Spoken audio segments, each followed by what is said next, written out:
Wait, Hold Up What? A podcast from the women behind Eliminate Girl Hate. Stories are the foundation of progress, and for too long, the voices of women and marginalized communities have been ignored or silenced. At Wait, Hold Up What? We're reclaiming space to share the struggles, triumphs, fears, and joy that shapes our lives. Join us as we explore the intersections of identity, equity, and empowerment, offering education, support, and a little inspiration along the way. Whether it's breaking barriers, celebrating wins, or tackling the tough stuff, this is a space for everyone to feel seen, heard, and uplifted. We invite you all to join the conversation and help us explore ways to eliminate girl hate together.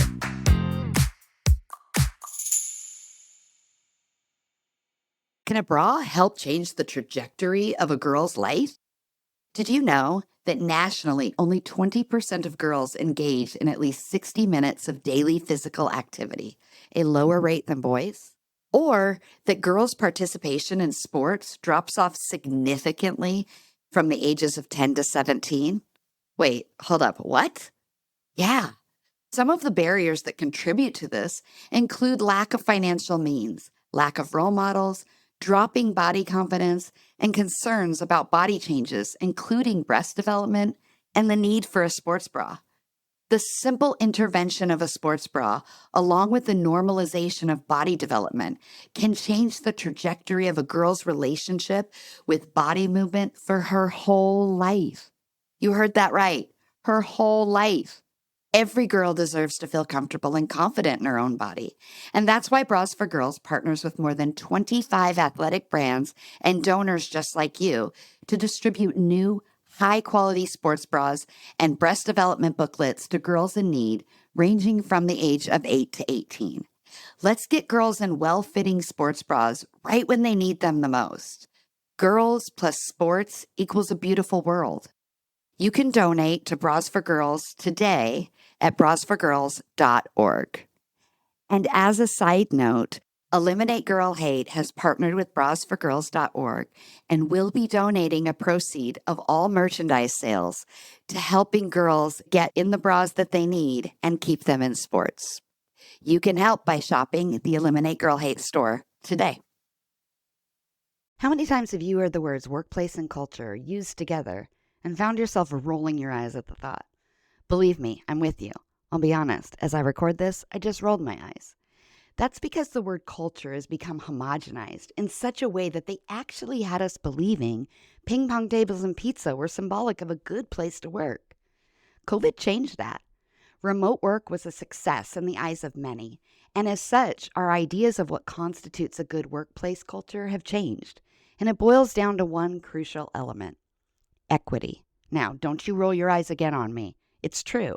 The expectation of employees is that they have a work environment and culture that works for them, regardless of who they are. No more cookie cutter swag and Pizza Hut deliveries, mandatory after hours, happy hours, and all of the other things they do to make us feel like we're a family. This is especially true for women. Remote work gave many more hours in the day, the flexibility to feel more productive and present, and a choice in how and what style of work is best for who they are and what they do. This is at the core of what equity means, because the old way was made for one group of people. And this is where Eliminate Girl Hate comes in. We help create safe and equitable spaces for girls and women, and we help the companies that employ them be more profitable in the process. Not rolling your eyes anymore, are you? Check us out at eliminategirlhate.com. Use code WAITHOLDUPWHAT in your contact form for a free consultation call and see how we can help you and your business. Welcome to Wait, Hold Up What? My guest today is Kola Shippentower, and I was doing some research for the episode and I came across a lot of descriptions of or titles for the work that you do. There were all sorts of labels that were given to you, and it kind of made me realize that in this world, especially for women, we place so many labels and boxes without permission onto people. So instead of me telling people what you do, I just thought I would ask, how would you describe the work that you do? Do you want me to do like my official introduction that I usually do? Whatever you like, yeah. Okay, Tatsmaili and MMIW, Kolatuama, in Winnikisha, Kola Shippentower, Totoga Timskiwash, Tumhiya, Nixyaawii, Kunik good morning, my friends and my relatives. My name is Kola Shippentower. My Indian name is Tumhiya, and I come from the Confederated Tribes, the Umatilla Indian Reservation. I am an enrolled tribal member of this tribe. I am also a mom. I'm a wife. My husband works in tribal law enforcement. I'm a two-time professional athlete. Most notably, I do a lot of advocacy work for missing and murdered Indigenous women and relatives. So I do a lot of public speaking, do a lot of just boots to the ground work, really the background efforts that are going on within this line of work. I think that's kind of it in a nutshell. But like you said, there's a lot of different labels and Yeah. titles and hats that we all wear. I think that's pretty common for many of us family members who have gone into advocating for this cause is whatever we need to have done, we'll do it. No questions asked. We kind of just go into it. You said your tribal name is Tohaya. Did I pronounce that correctly? No, you didn't. It's Ah, Tumhiya. Tapaya. And Nope. what does it mean? Nope. Nope. Oh, Tumhiya. Tumpaya. Nope. No Uh, P in there. Tumhiya. oh, Tumhaya. Okay. What does it, I'm so sorry. What does it mean? It translates to jumping dome, but I think that for a common misconception that most non-natives have is that our Indian names are some sort of animal or spirit or some sort of weird stereotype thing like that, and that is supposed to Hmm. describe the person. And sometimes it is like that, but a majority of the time, it's a name that's been passed down through the bloodline or the family. And so my Indian name actually comes from my great grandmother, who was one of the last known practicing medicine women for our tribe. So it's definitely Were you ever able to meet her? no, it's my great Mm, grandmother. So okay. I believe she passed like the early 1900s. And with the work that you do being so diverse, do you feel that you were called to the work? No, I don't think No. anyone that does this work with advocating for our loved ones really feel like it's something that we're pulled into or something that is natural or organic. I think violence against women and children isn't something that's natural. And I don't think Yeah. any of us ever sought out to be in this work. Don't think any of us wake up one day when we're 5 years old and is like, I hope to advocate for my loved ones Hmm. who go missing or who are killed. That's what I want to do for the rest of my life. So it's just something that comes. And when you're with with this work, I think my cousin had said it best: is creators going to lay something in your path, and you got to be ready to pick it up and whatever Mm, that looks like in that moment. And I think that when a lot of these cases of my cousins and my aunts, when they had gone missing and then we eventually find them, it's really heavy in those moments. And you just get really just disheartened and discouraged when you're watching the elders ahead of you. Like I was watching my dad and how hurt he was and how upset he was. And it's very natural for Indian people to want to take care of each other. And so when these cases were happening in real time, it was like, I don't want my dad to hurt. I don't want my mom to hurt. I don't want my grandparents or my other aunts and uncles to be sad or feel like they're not ever going to have any answers. So it's a responsibility that you're willing to take up and uphold and wanting to let the ones before you know, like when you go, it's okay. I got this. Like I'll continue mm. fighting for our people, just like you have. So it just is one of those things that you don't really set out to do when it just kind of happens. And when it does, you just have to be ready to fight. Yeah, I think that's most advocacy work, right? It's rooted in some sort of story of pain or loss, which can be difficult because, I mean, obviously it can be difficult, but it can be even more difficult because there is a sense of responsibility or holding up, whether it's tradition or whether it is fighting for something so that the people that come after you don't have to sit in this same compound trauma or pain or history, right? And the only way that that changes is for people to take up that mantle of something. Do you obviously it is through some sort of tragedy, which seems like the wrong word, but that you came into the work, but where do you where do you see the work taking you and where do you see the work taking your people? I don't think the idea or the concept of missing and murdered Indigenous women or relatives takes anyone anywhere. Mm, That's kind of saying like my people going missing or being killed is going to take me someplace. It's not going to. I'm not going to ride on the backs of my people who didn't get a chance. Our loved ones are going missing and being killed for no reason at all, and it's really frustrating. I don't see the tragedies or these senseless crimes happening for any particular reason to serve me. It doesn't serve my people. It is just a harsh reminder of the everlasting systemic injustices and racism that we're still facing today as a people. So I don't see it taking me anywhere. I definitely see it being a driving factor in living my life to the fullest and living every single day the best way that I can and fighting every single day and hopefully creating and cultivating some sort of change so that my children, my grandchildren don't have to look over their shoulder every 2 seconds, and so that they can go back to living a life where we valued each other and we took care of each other and we didn't have to worry about people coming into essentially our world and taking us for no reason. So I don't see it taking me anywhere. I don't see So just murders or killings taking my people anywhere. how do you I can appreciate that. I think maybe I asked the question incorrectly, and I apologize for that. How do you how do you see what you're doing actually making change? Like, what is it when you use an expression or when we talk about something, it is senseless, right? There is no real reason. Yes, there's racism and I'm trying to think of the words that we use in this society, right? Xenophobia, all these different things that come into play that cause these things, but it is senseless. There's no reason to it. So, how do you then approach that change? Like, what is needed? What do you need from allies or people outside of your tribe to understand, or better yet, to do? The easiest way that I can answer that and what many of us are coming down to is funding. Funding is a Okay. huge thing.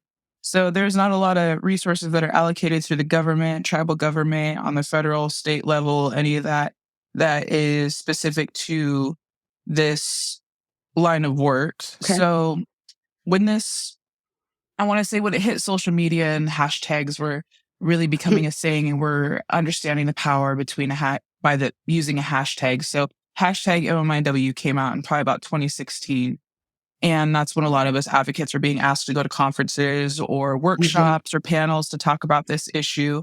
And it was so weird because it was like non-native people were getting off on hearing these horrible stories about our people. I would get a lot of like, oh my gosh, that's so horrible. That's so sad.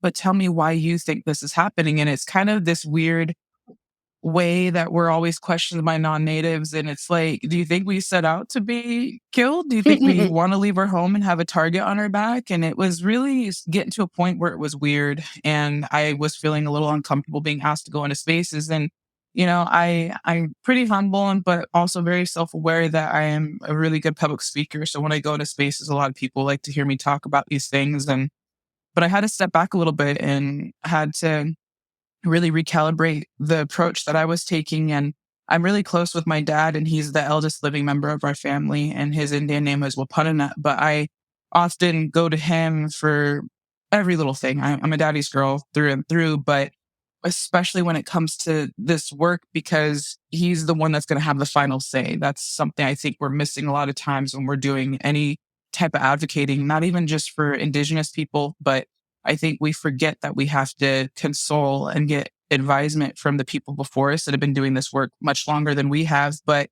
I had a conversation with him and he says, I know that everybody has their own medicine that they bring to this world. They have their own energy and what they can bring. And obviously people like to hear you talk. And that's something like we have our talking warriors. We have people that will fight using their words. People will listen. People will literally stop to listen to what you have to say. But I'm tired of hearing a lot of the people doing this work telling the sad stories. Like, that's not who we are as a people. We're not weak. We're not vulnerable. So he is like, Tumhiya, you need to figure out what you're doing with this and stop doing what they want you to do. They're throwing pennies and nickels at you because you're showing up and you guys are crying and you're rememorializing our loved ones. That's not who we are. Our people are fighters, our people are warriors, and we do take care of ourselves. We protect each other and we're strong, we're resilient. That's why we're still here. And so in 2020, at the peak of COVID, when we're all quarantined, I really had this huge turnaround with this work. And I stopped taking on speaking gigs at conferences where they weren't asking, what is it that we can do? Like what you're asking, what can we do to help? What can we do to better understand? And it's almost the best thing that many of us advocates are coming to is for non-natives, people who are wanting to fall under the category of allies or wanting to have more understanding. We're literally like, you got to sit down, you got to be quiet, and you got to listen. I think that's the hardest thing for people who want to bring about change and cultivate change and do all these things that we want to do, talk, talk, talk, talk, talk. And it's kind of like, well, we're trying to tell you, and I don't think that's something that a lot of non-natives understand, is that Indigenous people, we like to sit, we like to often like even meditate in the moment and think about what we're going to say and what we're going to do. I think there's a few of us like myself who are very quick and rapid. Like we can answer interrogation questions like nothing. But many of us from this culture, very observant, will watch other people, will watch how they move, will watch the kind of energy that they're carrying and what they bring into the room. And I think that other people lack that. They lack the willingness to sit still. People want to throw their words at us, want to tell us what we should be doing, want to tell us how we should be acting, want to tell us how we should be moving and give us their 2 cents. And they're always like, what should we do? What should we do? How can I help? How can I help? And it's kind of like, can you just sit still for a second, be quiet and listen? And for some people, especially outside of the native culture, it's hard to do that because we're in such a world that's hustle and bustle and get things done now and rapidly. And we all want that. I think we all love the instant gratification. I mean, that's what we got social media for. But a lot of people lack that. They lack the abilities to sit still. But when 2020 came about was when I started creating and developing the Wasalsa project, which is a personal safety consulting business. And I'm able to meet with individuals who are anywhere from actively in crisis, where they're trying to leave an abusive relationship or they're coming off of sexual assault. I've met with individuals who are actively in human trafficking in the streets of Las Vegas and going through the thick of it. I've met with lawyers and doctors who, I mean, they're and their pay levels way above like what I should know. I've met with individuals who are traveling all around the world and advocating for our people. I've met with Native people, Black people, white people. I've met with all different sorts of people with this work and able to meet with them and meet them where they're at and help develop and cater a safety plan that fits their journey and how they're living their lives, and being able to just say, hey, there's just a couple things maybe we should add or maybe we should tweak it just to ensure that you make it back home and whatever that looks like for you and whatever you're doing in your journey right now. And so that was kind of my moment where I'm like, you know what? Like, I'm not going to tell these sad stories anymore. I'm going to show people that we can actually do this for ourselves. It's just, it takes a little bit of time because we don't have all the money. We don't have all the funding. I mean, I'm a res girl coming from Eastern Oregon and I'm doing a lot of this stuff out of my own pocket, which is a lot of the family members, a lot of the advocates, when we start doing boots to ground efforts and we're searching for people, actively searching for people. I'm thinking of a 2-year-old baby from the Slets reservation right now that's currently missing. And that weighs heavy on my heart, especially when I come into spaces like this, because it's like, it's actively happening right now. I've got family and friends who are over on that side of Oregon who are searching today for this baby and trying to find him. But it happens all the time that we're having to pay for a lot of this stuff. And I mean, Indian people aren't rich. A lot of people, the common misconception is that we have tons of money because we have casinos and we get federal checks every single month. And I'm like, if you could tell me where I could sign up for a federal check every month, that'd be great, because I've never seen that in my 30 years. My dad is 70 years old. He's never seen something like that. But it's really frustrating because it's people want to help, but when it comes to money, nobody wants to let go of their money because they have their own causes, their own issues that they want to fund and throw money at. But I mean, that's really what it comes down to when people are asking us, like, how can we help? It's like, find an organization, find a friend who is familiar with this work and ask them, what's a really good organization that I can donate money to, that I could possibly fundraise for and provide donations to. Because, you know, we also, just like other lines of work, is where we do run into organizations that are very much not utilizing funding that they are getting for the right reason, but there are many that I could think of that are actually doing a lot of boots to ground effort. And you know what's really frustrating about that is organizations that aren't utilizing the money correctly are usually non-native led. And that's really unfortunate because some people have banked on, oh, this hashtag MMIW, this is popular. So if we say that we're working with these people, but we also do the umbrella effect of we're working with DV victims and survivors or sexual assault victims and survivors, then we can just help everyone. But if we use like Indigenous people, we can get maybe a little bit more money that way. But that's kind of what we're doing with this work. I think a lot of us advocates and family members have really started to take the shift of no longer telling the sad stories. Obviously, the statistics say a lot for themselves, but I think something that people, when they're researching this issue, and wanting to get educated on it, when you're looking into a lot of these statistics, some of them are from 2016. And I think the Yeah, Urban Indian Health Institute is probably the last official platform that did any sort of research like that. And when we're utilizing statistics from that time frame, a lot of it is very underreported. A lot of it is sure. very, very inaccurate. It wasn't until about 2020 that we were all starting to find holes in the research and the data collection, all those different things. And we're like, this is like the worst numbers that we're seeing. This is nowhere near what the issue is looking like. So Yeah. that's something else that people have to be careful of when they're doing their research is finding the correct statistics. But also, that's what we're advocating for now is better policies, better laws be put into place so that funding can go into the organizations that actually have really good data and research methods. So then we can start getting a lot more accurate numbers and statistics to start bringing to a higher level to get federal funding, to start getting that federal level law and policies being made. So that's a lot of the work that's happening right now. I'm going to apologize in advance for the naivete of this question, but because of how many tribes there are across the country, is there a is there a connection between the tribes for whether it be funding or the organizations that are reporting this? Is there a connection between tribes and states and different areas, or is it all reported separately and that can also be part of the problem? So the overall issue that we run into is even if things are signed on a federal level as far as law or policy goes, it eventually, just like every other law, it has to trickle down state by state. And then at that Mhm. point, then we're starting to go into tribe by tribe. And you have to remember that tribal nations are sovereign nations. So, I mean, Mhm. we can mirror state code most of the time just because it might make the most sense. And it's like, okay, that's what we're going to follow, but each tribe can essentially be fighting against this issue in their own way and however they want. Okay. And unfortunately, having been involved with tribal government before, having ran for a political position before, and having worked with tribal government, there really isn't any sort of specific funding or aid that comes from tribes for this issue. That's why a Okay. lot of the work that we're seeing is being done by family members and then tribal organizations that have started as like nonprofits and eventually moved into a higher status. But there's this lack of communication and connection with other tribes. There's a lot of just gaps that we're really trying to bridge. I know that a lot of work, I could think specifically with organization that I worked with. They're based out of Arizona and Montana, Indigenous Vision.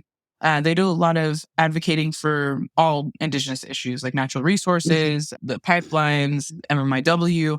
But a huge issue that we were seeing is that even in like a handoff process for a native who went missing from the Seattle area, who was located in Montana, it's like, what kind of funding and help do we get from each of those states? And then what kind of funding and help do we get from the tribe that they're from or where they're located to get them back home? And we were seeing like that there was this huge disconnect. And it was kind of like, oh, the state will throw them this amount of money to hopefully get like a bus ticket and then make it home. The tribe will toss maybe this to be able to help them get maybe toiletries or maybe some food for along the way. And it was like, well, how do we get that person home though? Like, are you asking them Mhm. to travel by themselves when essentially they were by themselves on their Yeah. reservation? That's how they were abducted and removed and then put someplace else. So you're asking them to do the same thing. It's just that you're putting a little bit of change in their pocket. So Indigenous Vision and the Wasausa Project, we were like, how could we start building this network of people where we can have like this nice like handoff process? So I have a couple of people that I work with in Montana that if, say, they did find someone from my area, I can be in contact with them and say, okay, do you have them? Like, are you with them? And they could be right by their side and saying, yes, we're going shopping right now. We're doing this. And it's essentially what we think a victim's advocate would do. Mm-hmm. And this is even for non-native people when they go Yeah. through domestic violence or sexual assault. They're thinking they have this victim's advocate that will walk them through the process, like hold their hand because they've been through something so traumatic, Yeah. but that isn't the case. That doesn't happen. And so we were thinking, like, if we have someone right there and able to drive them maybe across state lines, and now we're in Idaho. Who do we know in Idaho that can meet us and then also pick them up, take them to Washington? And now we're in Washington. Who's our people there? And so we are really working on building and cultivating this network of people in this work to start having this handoff process and really being able to be with these people when we're trying to bring them back home. And now that's the same thing that we're really trying to build and cultivate with advocacy, which is a board that I serve on out of Grand Ron on that reservation, which is interesting because it's on the opposite side of Oregon. Like I'm on Eastern Oregon, they're Western Oregon. And Yeah. so that's just, again, that type of relationship we're trying to cultivate throughout Indian country is more connection, more networking. So then we don't run into issues like, well, we don't know how to get them back. We don't know if we know anyone over there. Let's just send them on the bus and get them back home. So that's what we're also working on, is trying to build a little bit more of a support system and really wraparound services is like what Yeah. the fancy words we start using, but taking it to the next level of like, not just, sending you on your way, but we will literally be here with you.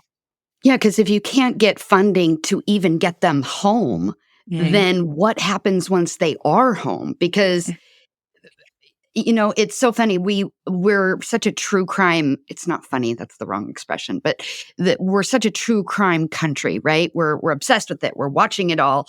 I think I even read something that you have a little bit of a guilty pleasure in that as well. But um, those stories always stop at the saving, right? And typically, let's be honest, it's a white savior, right? Olivia Benson and all of those types of things that happen. But the story always stops there when anybody who has experienced any type of trauma, especially violence, right? And sexual violence and those types of things, that's where the actual beginning is when you come home. And what is the support and the help that you get in that instance, because it's a whole other thing that you're working with after that, right? And a bus ticket, I mean, is baffling to me, right? Like that's such the bare minimum. What are we actually doing to help heal and support and foster a future for people that go through this type of trauma? It, I I'm glad that you explained that, because I think also right now, we live in a state that has like more nonprofits than most states. And so it can be easy to throw your money at a nonprofit, but in challenging economic times, people want to understand where that money is going. What does it actually do? Because you also throwing money at something is such a passive way to actually advocate or be an ally. And we use that word ally, and I think it gets a bad rap a lot of times because of that. I think people do it without educating themselves, without informing themselves, without actually having a heart for the cause or a continuation in the movement. It's like you get a hashtag or a social media campaign and you're like, okay, here's my $10 and I made a post about it and I'm done.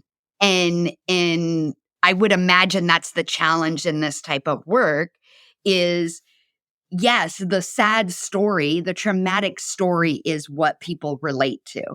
But then people use it as almost like this adrenaline thing where it's like, let me feed off of the pain of other people and I can throw my money there and it seems like I did something. And it's such a passive way to get involved and to make change. I also find it interesting that, the work that you're doing to help people feel safe is, for lack of a better explanation. It puts the onus on them to correct for those things that are happening, which I know is the reality. It's the reality for Indigenous people, Black people, women, right? we get blamed if something happens to us. Well, what were you doing? Where were you walking? What were you wearing? What was the circumstances? Is there a component of it that is just a general, like, I know you went into MMA. Am I using the right? Okay. Mhm. That had to be a form of empowerment for you, I imagine. A little bit. There's a lot to it. It's a pretty complex story. Okay. Yeah. When you, and I don't want to make you tell a story that doesn't make sense here or whatever, but not just empowerment from a protection, but maybe also like I'm doing something that it's something I love. It's something that feeds me. It's something that it has a purpose, but it's multifold, right? So Mhm. as you work with people to keep them safe, there is that safety component, but I imagine they're getting more out of it from that. Yeah, absolutely. And I mean, I can touch a little bit on like my experience with MMA. Okay. Originally, I had started about my oldest son just turned 15, and I started after he had just turned like 3 months old. But I had decided that I was going to learn how to protect myself because I had just left a abusive relationship. And so it very quickly kicked off as soon as I got my first fight and had even promised my dad, I'm not going to fight, not going to compete, but I did.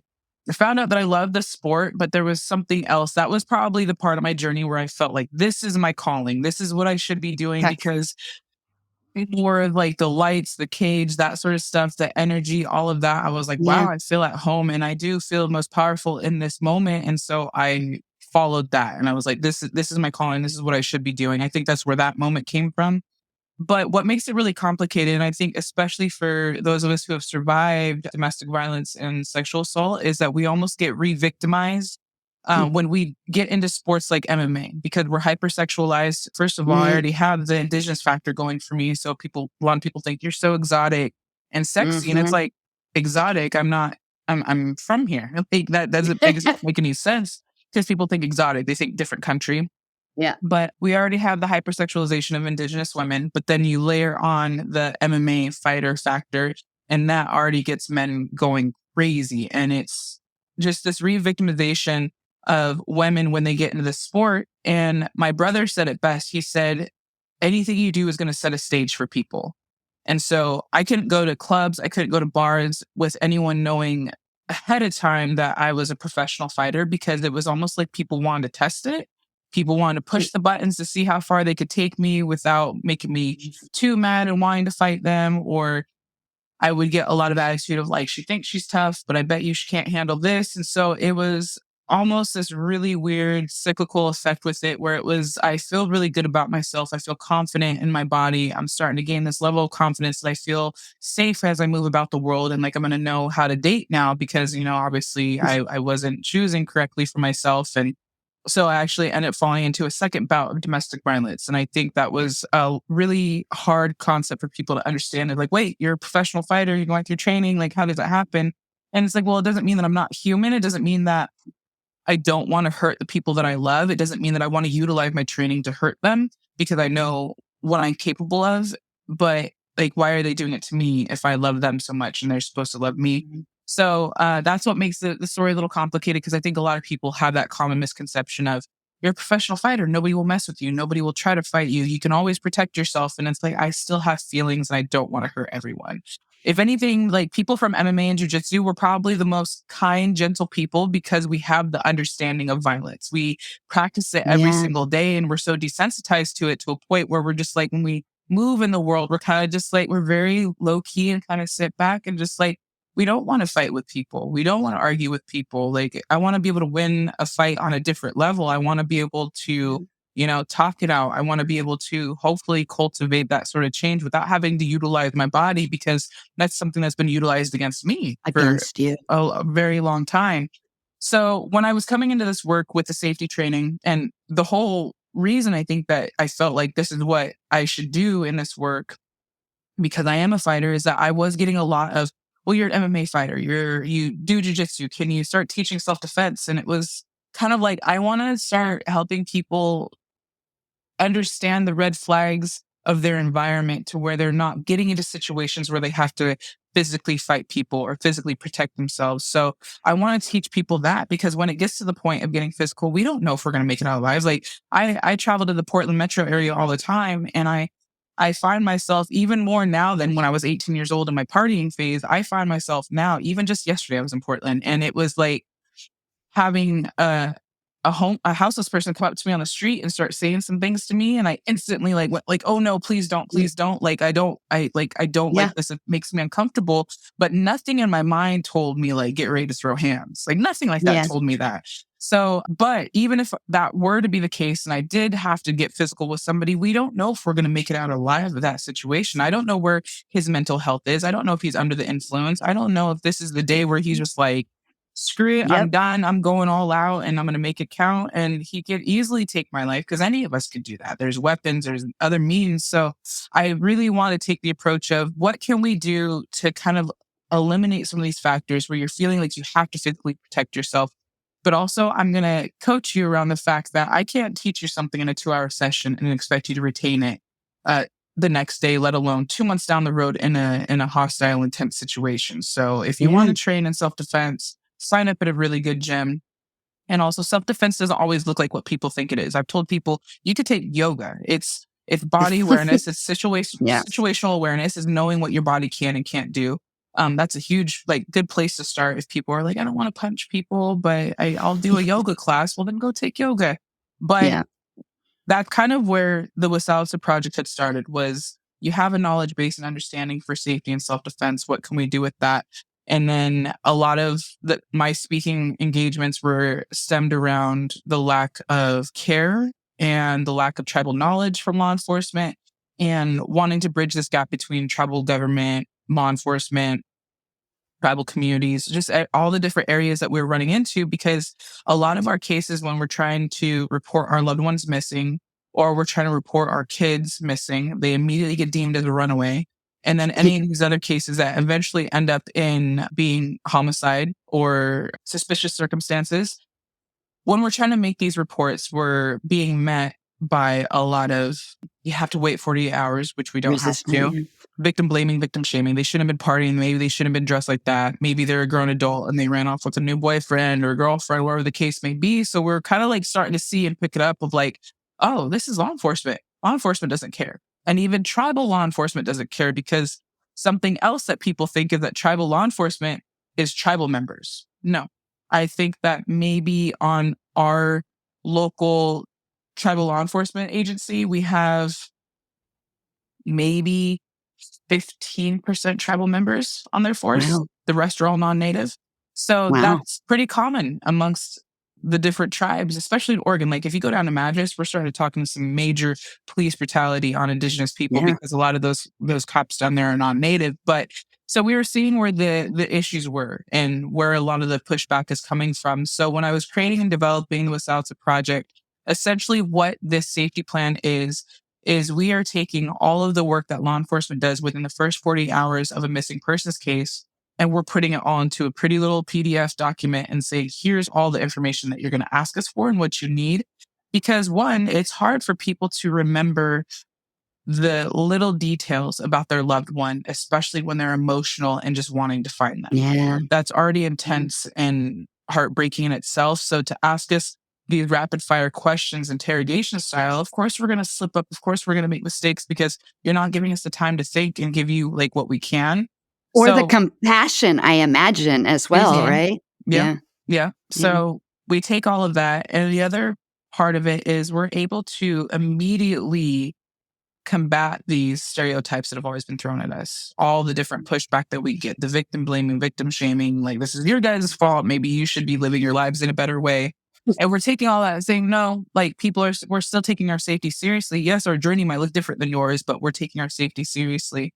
And so that's where the Wasalsa project was essentially born out of, was this want to fight back against law enforcement and call them out on their shortcomings and saying, you're not doing your job, we aren't dumb, and we figured it out. Now, here's what we're doing. Now you need to do your job, because they have the resources, they have the capability and the means to be able to do their jobs. They're just not wanting to because they don't care. Yeah. So that's what what we're doing with Wasat's products. So that's how it ties in my journey with MMA and jiu-jitsu into this. Because I mean, I've been on that side. I'm one of those cases where I wasn't the perfect victim. When I tried to go and report my sexual assault, it was like, maybe you shouldn't have been partying like that. Maybe you shouldn't have been drinking. You're underage. Are you sure you should have been doing that? And so even with my domestic violence, the multiple times I tried to report it, it was like, okay, cool. Like, here we are again. And you took him back. And it's like, well, I have a child with him too. So how am I supposed to just like leave him like in the dust when we're supposed to raise our child together? And it took a long time and a lot of growth and healing on my side to be able to get to a point where it was like, that's not the best place for me or my child. So, yes, we've got to move forward in a different way. But it was a lot of those experiences with law enforcement where even when I did become a professional fighter and gain some notoriety for being a fighter, even law enforcement was throwing that in my face of I like, would imagine. how is this happening to you, Kola, when you're out here and you're a trained professional fighter? And it's like, I'm still susceptible to being a victim. That doesn't make any difference. Just like you are. You might be a cop, but I'm pretty sure if you had the opportunity or if you had to, you'd pull your gun to protect yourself, right? Like, what are we arguing here? But so it was my own personal experiences and also experiencing sexual harassment by law enforcement. I mean, there's that other layer because it's like not just the general public is trying to victimize me. Also, the people within positions of authority and power are also doing the same thing. And it's still Yeah. happening. I mean, this might be a little much, but I mean, even in this line of work, being asked to go into spaces to speak and work with people. I won't name the conference that I went to. It's a pretty big one. It happens every couple of years, but I absolutely loved it. They asked me to come to this space. I was one of their keynotes for one of the days, and it was a really amazing experience. But they don't always know who they're inviting into that space. And that was something that many of us other advocates had kind of questioned. It's like, so how many of these people here, because they had 1,700 people register and show up to this thing from law enforcement, advocacy, anything with victims of crime were there. And we're like, but how many? Because we know the statistics, we know the numbers. How many of these people could potentially be predatory individuals? We never Yeah. know that because, law enforcement Yeah. is doing the same thing. And in that experience at that conference, and being on the stage and talking about my husband, my experiences and everything all around the Wasalta Project and people knowing that I'm happily married and I'm fully capable of protecting myself and taking care of myself. And obviously just everybody knowing who I was at that point, I actually ended up being followed to my hotel room by an individual who was retired law enforcement working specifically with tribal agencies to try to bring more cultural training, cultural humility training to law enforcement agencies, specifically for non-native officers. And that's why he was there was because he was trying to, talk about his program. And it's like, you're one of us. You're supposed to be helping us. And he followed me in my hotel room. Like, if I didn't have the know-how or the situational awareness and the physical know-how or confidence to like push him away and say no, that could have been a completely different story and a completely different Yeah. ending, which is still happening. And that's what we're running into. And that's not just, native people. That's happening at other big name conferences for non-natives who are trying to do this Yeah. work.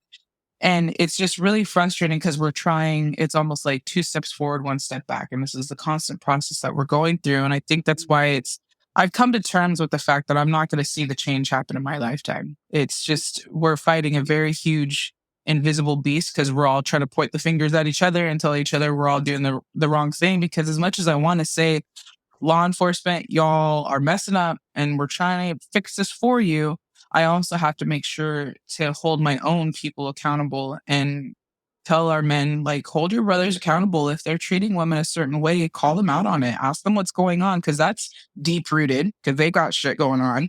Sorry, I don't know if we can cuss. I feel like we can. Yes. I don't care. Okay. But we're telling our men, hold each other accountable. If they're treating women or children some kind of way, call them out and have the conversation. But we're doing the same thing with our women too, where I'm like, Yeah. hey, I'm a mother of 3 boys. If I saw you acting like that towards my son, like, I'm sorry, I'm going to jail. I'm like, sorry, not sorry.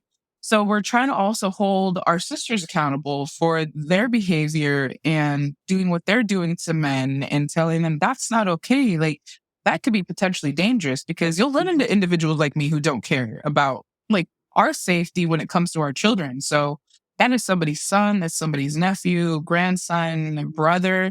You got to be a little bit more mindful about how you're moving and treating people. So it came to a point for me probably about 6 months ago. And when I started my work with advocacy, and I had to express this to them, I'm like, we're fighting so hard against law enforcement and the government, but man, how do we tackle this beast of our own people? Like, how do we do Mm, that as well? Like, yeah.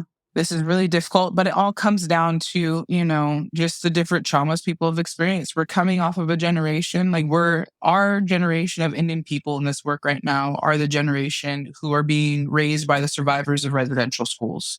So we're Yeah. coming off of a generation who lacked affection, who were Mhm. violated in ways that we will never know as children on a horrific level by people in positions of authority and religion.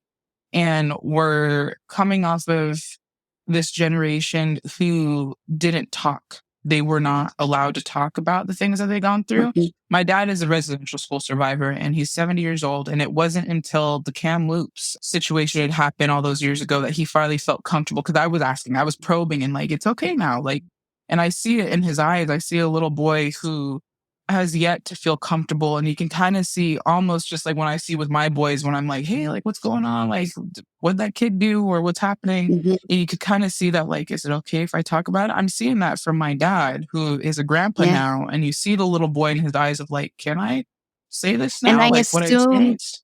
I assume mental health is, there's a lot of my parents' generation or grandparents' generation poo-poos that, right? But our generation is coming very strong. I assume that's similar, but I would have to assume that access to trusted mental health professionals is probably a struggle.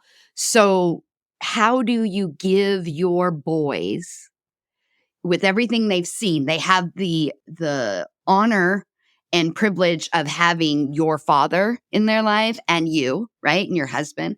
So what is it that you give to them or teach to them or show to them so that they can express themselves, they can be fully in ownership of who they are, and they can be a generation that does something different? Time, space, and understanding. I feel like like we're we're in this weird phase, especially with my dad. I mean, I I love women's empowerment. I'm all about girl power and doing that. But when it reaches a toxic level of Of like, course. fuck men, all men are Yeah. horrible. And especially with this administration, a lot of people are starting to come up on this toxic femininity because we have Yeah. toxic masculinity. There's still on the other side too. Because I have a lot of girlfriends that are very good in this work and they want to advocate and they're fighters and I love them. They're fierce and they're powerful.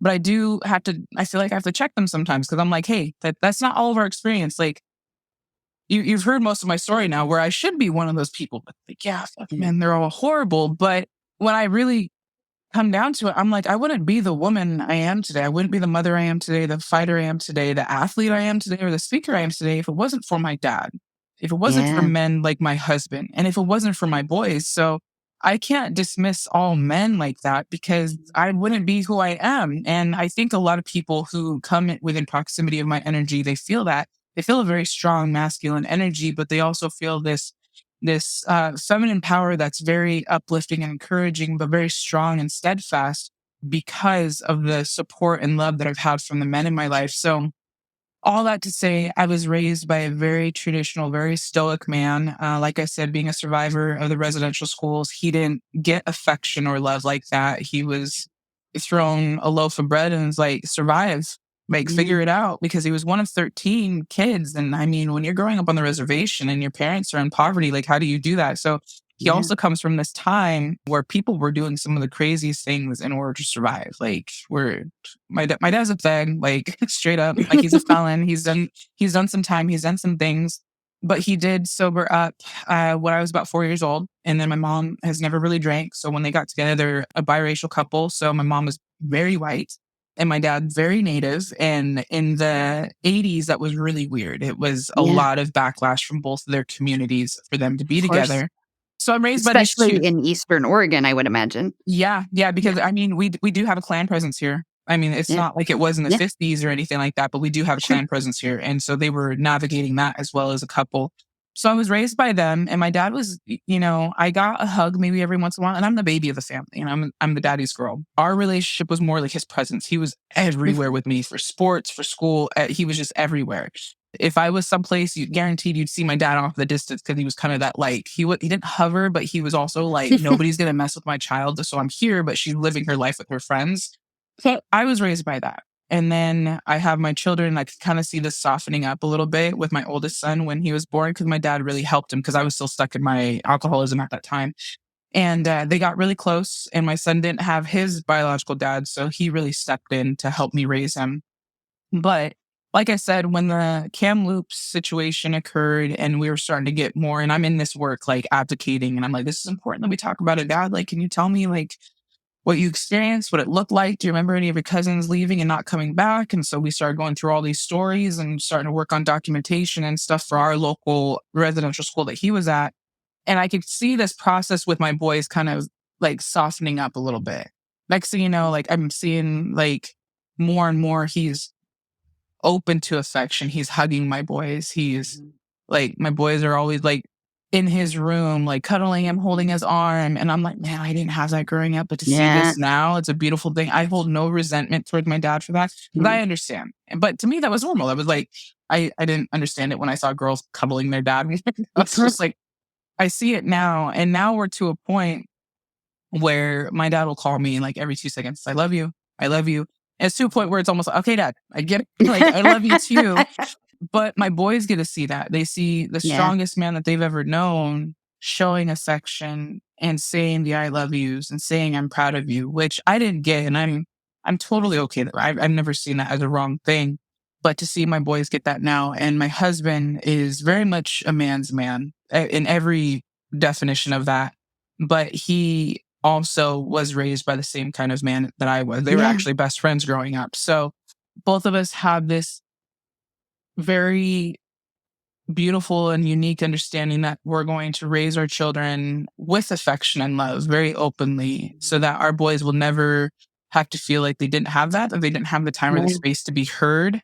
And I think that's what a lot of Indian men are missing. I mean, my husband didn't get that, and I can definitely see the effects of that, but he's changing it. And I think that's where we're at. Like you said, mental health and the awareness of it for the generations before us was kind of just like this weird thing. Even if I try to talk to my dad about it, I'm like, just checking in to see how you are. And he's kind of like, meh.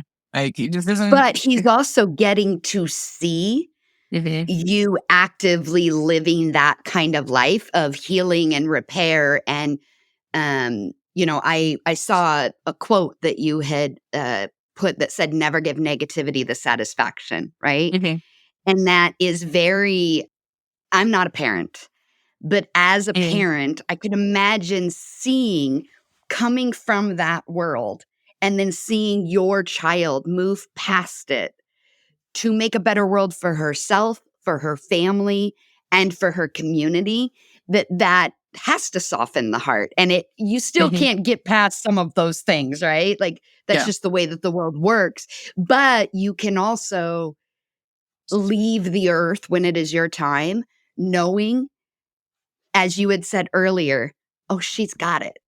And what I would like to kind of, as we wrap up here, one of the things I find really fascinating in the world is that the people who have gone through the most, and most of this time, these are what is now referred to as marginalized communities, right? If we look at the Jewish community, the Native community, we look at the Black community in this country, and the things that they have done, the most amazing thing is their ability to continually access joy. This Mhm, is from my personal perspective, right? You see this in Black culture, right? They were given scraps of food in slavery and they turned it into way better food than what those people were eating, right? The mhm, the song, the dance, the music, the faith, the family moral mores and things that cultural things that happen and are passed down from generation to generation. And I think that's very evident in Native culture. And so when you were talking about going to these conferences and they're really trying to get the traumatic story out of you, and they're they're living in that, if they're missing the joy that's coming from that, they are missing something, because I think that is what a Native community could teach other people, right?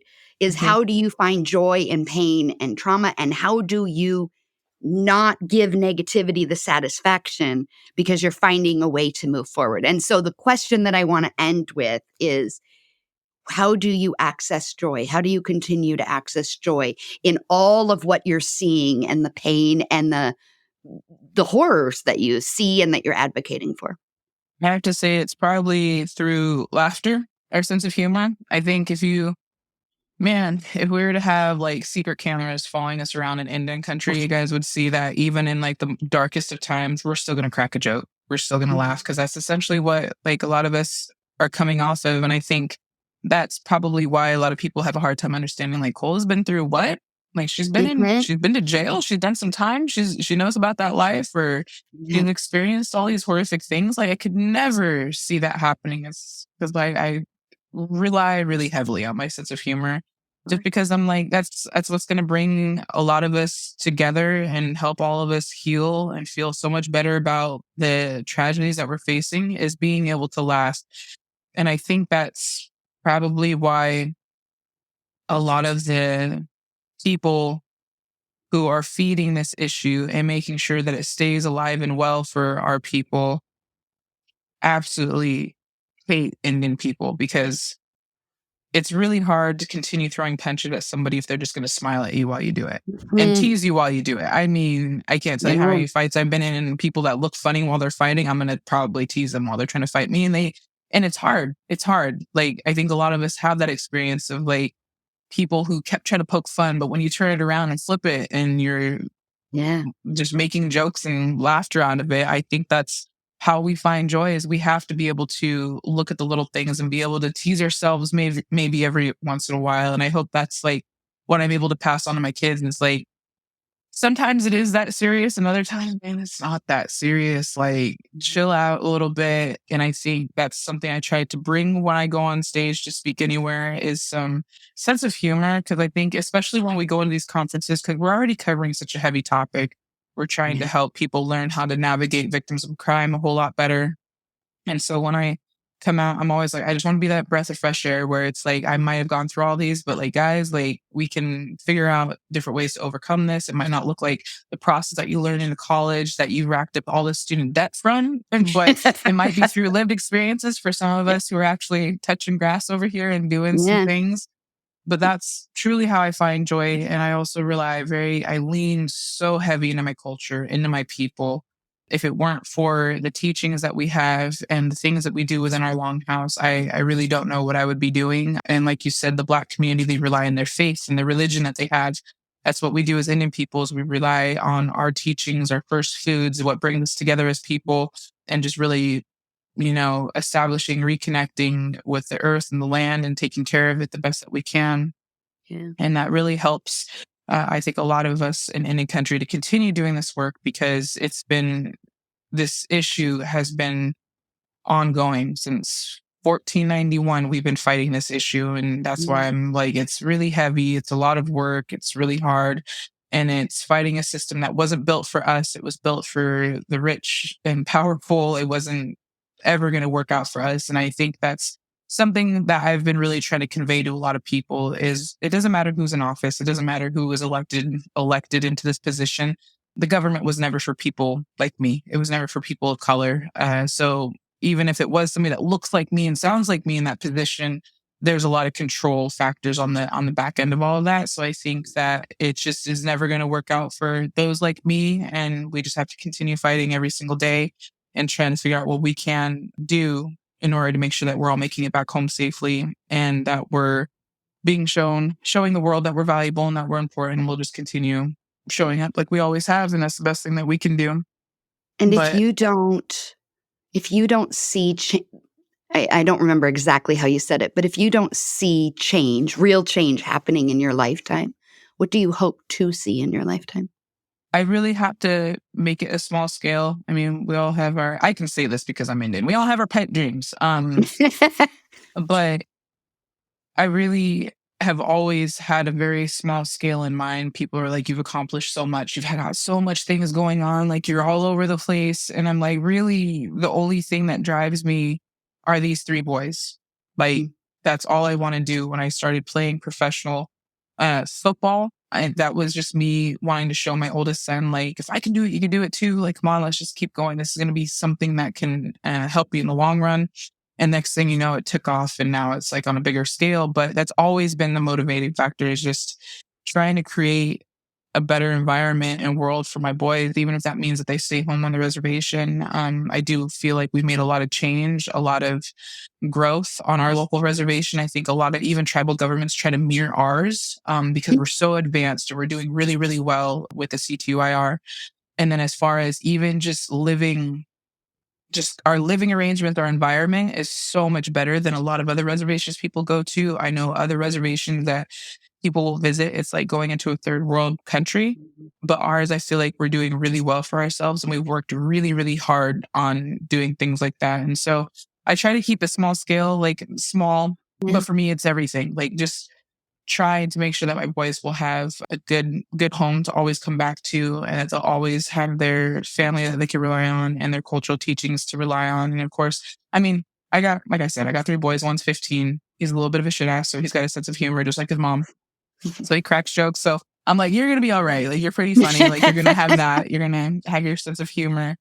But I think ultimately we're starting to see a shift and change, I think, in this country because of what the administration is looking like right now. I think a lot of people are very fear driven. A lot of people are instilling that fear in each other and reinforcing it for themselves. So I know personally, my family and I, we've always had an emergency plan. And I think that's what a lot of people need to remember. You need to start getting that also. Get outside, touch some grass. There's so much more than just social media and what we're seeing. Cause you got to remember too, a lot of this stuff's fake. Like it's not really all that right now. And if you got Yep. outside every once in a while, you would probably see that. So a huge thing we're advocating that I'm very strong on is, some people call it sheltering or coddling, but my boys don't have phones. They don't get on social media whatsoever. And so we keep that away from them just because I'm like, there's so much more to living right now than is on your phone. So really trying to encourage other people, get outside more. You're going to feel so much better. Stay away from your phone. Like if you can allot yourself some time to stay away from your phone, off of devices, and really connect. I mean, that's why Indian people are so successful and resilient, is because we're literally connecting with the earth every chance that we get. I think that's why we've made it this far. And so I'm always trying to reinforce to other people, like, it's going to be okay. Like, also, don't show all your cards at once. I think that's what we saw like 2 weeks ago with the federal freeze. It was kind of like made you flinch moment. Because then it was like, just kidding. Everybody can have their stuff back. But then somebody started their shit list. And I'm like, everybody just needs to sit back for a second. And I Take a appreciate, breath. I appreciate our governor's response to it. It was very generic and kind of just glazed over. And I'm like, she's a smart woman. That was the best way to handle that. It wasn't like, we're immediately suing, we're doing all this. Yeah. Like she sat back a little bit. That was a smart move. I don't do politics or all that stuff too often, but when I saw that, I was like, perfect. Like, don't put all your cards out on the table and don't put our state on the shit list just because you got emotional about it. So I think that's what we're trying to push more for, especially in our line of work with advocacy, Indigenous Vision, a couple other organizations that I work with. I think we're all really set and just, it's going to be okay. Like history always repeats itself. Our people have made it through this before. We'll do it again. But it's okay to smile and laugh every once in a while. Otherwise, you're just going to be grumpy old lady. Thinking it's not going to be fun. I really appreciate you taking the time to speak with me today and share not just your journey, but the work that you're doing. We will put a bunch of places where people can donate on the website, and we'll vet them through you just to make sure they're correct. But for people who might not visit the website, is there one place you would suggest that they give their money to? Especially if you're in the state of Oregon, if you're looking for someplace more local, advocacy is definitely one of the places I would push people towards. And will you spell that? Because I know people are going to think it's UM and it's not, right? Yeah, no, it's the original spelling for it is what I'm learning. And it's a different tribe from me. So that's why I'm like totally going off what I've been told by our chair, but it's AMPKYA. Okay. And we will put that on the website and we'll put it on social and all of that. And we really appreciate your time today. Thank you so much. Thank you. Wait, Hold Up What is brought to you by the women at Eliminate Girl Hate. We are edited and mixed by the good people at Epiphany Recording Studio. Make sure to subscribe to get notified of new episodes and support our program. To learn more about the work we are doing, get resources to help you and/or your business, please visit us at eliminategirlhate.com. And, of course, don't forget to follow us on social media. You can find us at Instagram at wait.holdup.what and eliminate_girl_hate. As always, your support means everything to us, and it is the way that we can continue to make positive and uplifting program that supports women and girls around the world. Thank you. We are sponsored by Epiphany Recording Studio. Creativity needs to flow freely if you want to reach that aha moment that we're all looking for. At Epiphany Recording Studio, their goal is to create space that takes full advantage of those moments. From podcast and video production to music creation, you get the support you need to create compelling stories with a competitive sound. Your ideas can flow freely because they partner with you free of judgment, ready to be vulnerable, do the work, and make your projects look and sound their best. So let Epiphany Recording Studio help you reach your artistic vision by visiting them today at epiphanyrecordingstudio.com. Tell them Dawn sent you. Have you ever dreamed of writing a book? I know I have.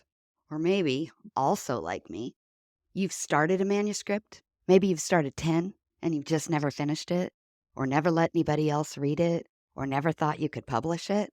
Wherever you are in the process, Jim Woods would like to help. Jim's a writer just like you, but he's also a coach who loves helping writers bring their books into the world and make them a reality. If you are like me, sometimes you need that push, a supportive but demanding cohort along the way to put your stories out into the world and keep you on track. Jim Woods is that cohort. Visit jimwoodswrites.com and click the Let's Chat button. Mention our podcast for a free clarity call and get your story out into the world because we need it.